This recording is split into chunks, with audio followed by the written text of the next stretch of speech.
Assalamualaikum warahmatullahi wabarakatuh. Apa kabar Bapak Ibu semuanya? Baik, alhamdulillah. Perkenalkan, saya Chandra Maya Supriyadi. Di sini saya dari Universitas Bakti Kencana akan melakukan penjelasan mengenai kesehatan reproduksi dan keluarga berencana bagi masyarakat. Panitia mohon dibagikan website-nya. Next.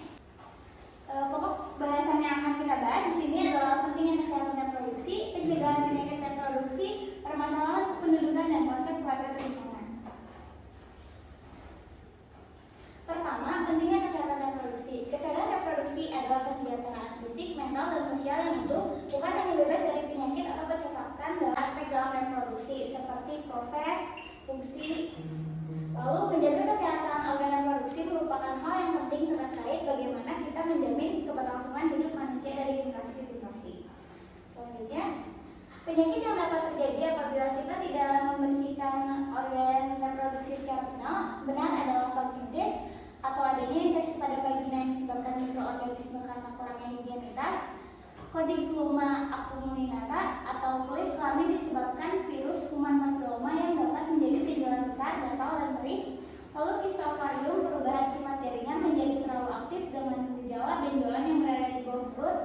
Lalu kanker serviks disebabkan virus human papilloma tipe resiko tinggi dan dapat menimbulkan kematian. Selanjutnya, masalah pada penis meliputi disfungsi ereksi, kelainan bentuk, dan kanker karena penyakit menular seksual dan dapat mengakibatkan kematian. Lalu epididymitis, yaitu bazakan membengkak dan terasa nyeri dengan gejala air mani mengandung darah, nyeri, dan gangguan pada kesuburan. Lalu hipogonadisme tidak dapat menghasilkan hormon testosteron dan mengganggu produksi sperma dan penurunan libido. Dan terakhir, gangguan prostat atau prostatitis, peradangan, pembesaran atau BPH atau kanker prostat. Selanjutnya, pencegahan penyakit reproduksi itu dengan membersihkan organ ini dengan benar. Lalu melakukan sunat bagi laki-laki, menghindari rokok dan alkohol, mengkonsumsi makanan sehat, dan sering mengganti pakaian dalam. Selanjutnya, permasalahan kependudukan. Kepadatan penduduk yang berlebihan akan mengganggu kenyamanan bersama di lingkungan dan mengakibatkan ketidakmerataan jumlah penduduk di daerah tertentu. Dan hal tersebut harus kita tanggulangi. Masalahnya adalah jumlah penduduk yang besar, pertumbuhan penduduk cepat, persebaran tidak merata, dan kualitas penduduk rendah. Dan program keluarga berencana adalah salah satu upaya pemerintah dalam mengendalikan jumlah tersebut. Lalu konsep keluarga berencana. Usaha untuk mencapai kesejahteraan adalah dengan memberikan nasihat perkawinan, pengobatan kemandulan, dan penjarakan kehamilan. Lalu tujuannya itu untuk meningkatkan kesejahteraan ibu dan anak serta pengendalian pertumbuhan penduduk yang diharapkan mempersiapkan mental maupun finansial untuk masa depan anak-anaknya. Lalu rencana penggunaan kontrasepsi perlu didiskusikan dan mempertimbangkan siapa yang akan menggunakan alat kontrasepsi dan tentukan media yang akan digunakan. Berikut di sini adalah metode KB yang bisa digunakan. Selanjutnya,